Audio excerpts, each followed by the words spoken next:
Parliament के अंदर वक़्फ़ amendment bill की बहस के अंदर होम मिनिस्टर अमित शाह ने एक बात का ऐलान किया कि जो वक्फ की प्रॉपर्टीज़ के ऊपर जो टैक्सेस लगते हैं, जो आमदनी पे टैक्स लगते हैं मस्जिदों पे या मुख्तलिफ चीज़ों पे, वो अब 7% से 5% हो गए। हालांकि पहले वो 2% थे, उसके बाद इसी सरकार ने उसको 7% किया था।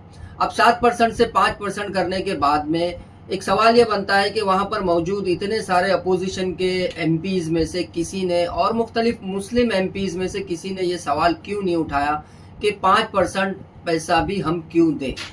दूसरी चीज़ है, मस्जिदें जो अपना पैसा जमा करती हैं वो चंदों से होता है, मस्जिदों की आमदनी चंदों पे चलती है। उन चंदों के पैसों पे, उन चंदों की आमदनी के ऊपर 5% पैसा अब हम सरकार को देंगे वक़्फ़ के लिए। जब सरकार ने वक़्फ़ का बिल लाया है, सरकार ये बोलती है कि हमने मुसलमानों के या वक़्फ़ के फ़ायदे के लिए लाया है, तो फिर ये 5% पैसा सरकार क्यों ले रही, और अगर ले रही है तो ये कहाँ खर्चा करेगी।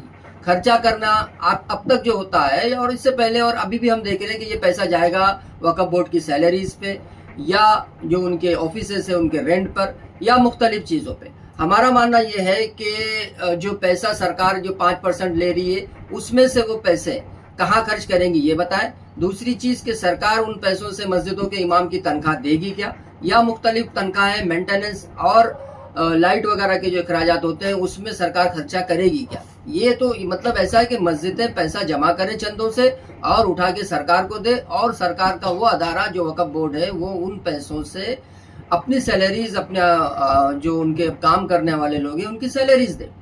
तो ये सारी चीज़ें छोटी छोटी रमूज़ व नकात जो है इस तरीके के वक़्फ़ बोर्ड की जो है मुखालफत हो रही है, मुखालफत होनी चाहिए, लेकिन उसके साथ ही साथ इन चीज़ों को भी समझना ज़रूरी है। आहिस्ता आहिस्ता इन चीज़ों को समझे और इस चीज़ का मुकाबला करें।